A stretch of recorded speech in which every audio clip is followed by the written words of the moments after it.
All right, Mrs. Oyebode, thanks for Yes, coming on the program. thank you. Now, looking at the fact that international assistance has come our way, Aisha, to what extent will you say that insecurity will be curbed, and most importantly, our girls will be returned safe and sound? Talking about the assistance that has been offered by France, United Kingdom, United States, and China.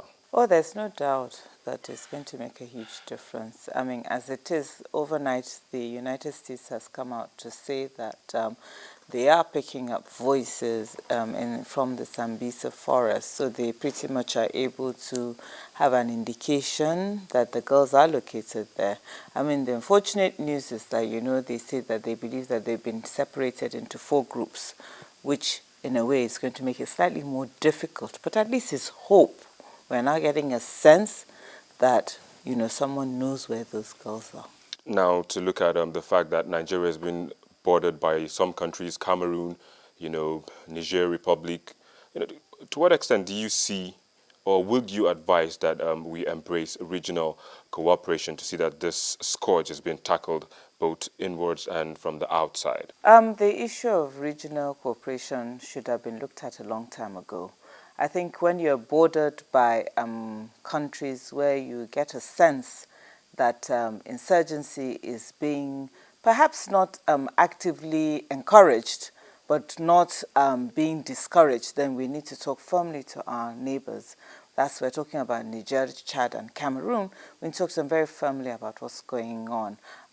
They are members of at least 2 of them are members of the ECOWAS, which means we need to get the larger committee of our community involved.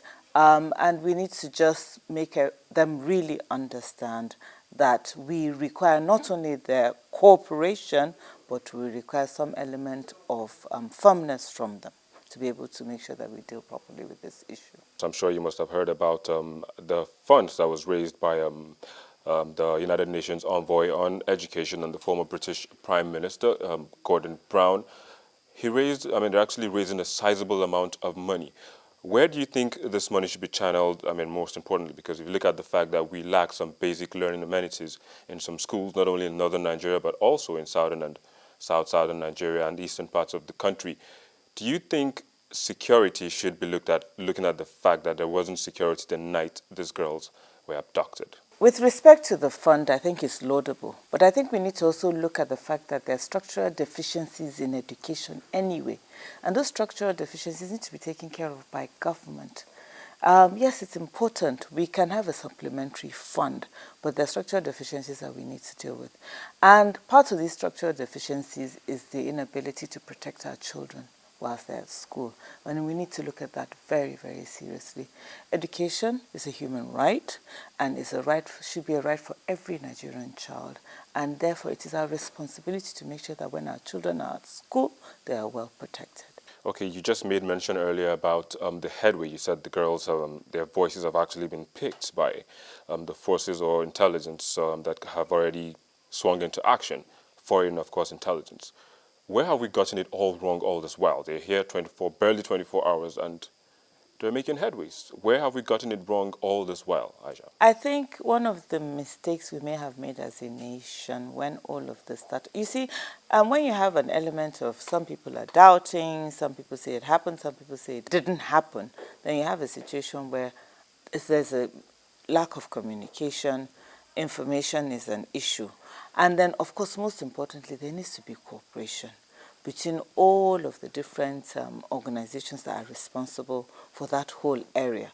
Now, if there had been some kind of communication, it would have been nice to set up some kind of task force. Do you understand that comprised the military, the state government officials? You do understand what I'm saying? Then in that respect, we would have been able to work together and say, what is the situation? And how are we going to better deal with it? But we had situations where, I think to a large extent, each segment was working differently. And then there was just no communication. That's very difficult to be able to then find a solution. All right, Aisha, thanks for coming on the program and sharing your thoughts with us this afternoon. Thank you very much for having me. Sure. Well, that's where we are. The search still continues, bro. We're glad we're making headways. But then you just heard it from Aisha Oyebode. Aisha has been involved with the Bring Back Our Girls campaign. All the rallies being held in Lagos. Of course, Channels Beam, we've been seeing all your tweets and your comments on our social media platforms. We're going to take a quick break, and when we return, we'll take a look at some of them and then review the 5 most viewed videos on our YouTube channel for the past week. Don't go away.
The confession of an ex-political thug named Abdulkarim Abubakar, who killed and beheaded Farouk Lawal to free himself, is still gaining attention on Channels Television's YouTube channel, as it is the 5th most viewed video.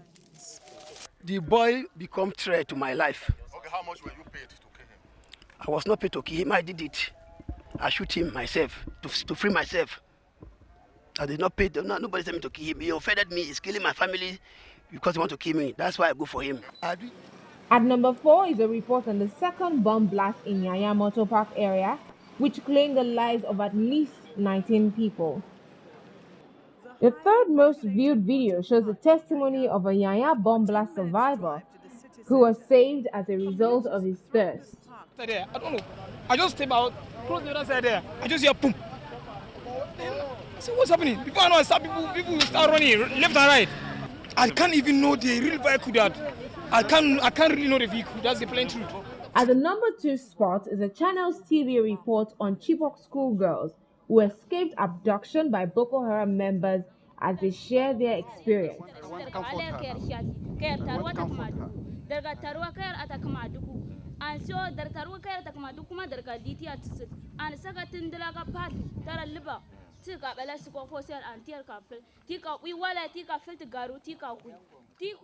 Still at the top, the most viewed video shows Nigeria's First Lady, Patience Jonathan, displaying emotion over the abduction of over 200 girls in Chibok community in Borno State. Chai, there is God, oh. There is God, oh. The bloods we are sharing, there is God, oh. There is God, oh. There is God, oh. There is God, oh. There is God, oh. There is God. Please, can you change your camera?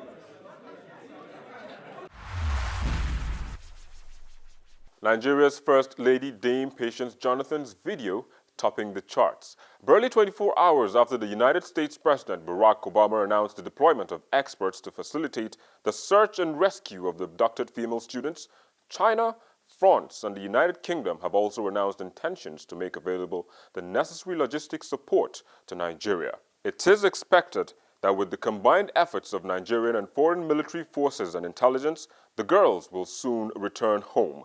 This is where we draw the curtains on this edition of the program. I am Victor Matthias. Follow me on Twitter to continue this conversation online. Thanks for watching and goodbye.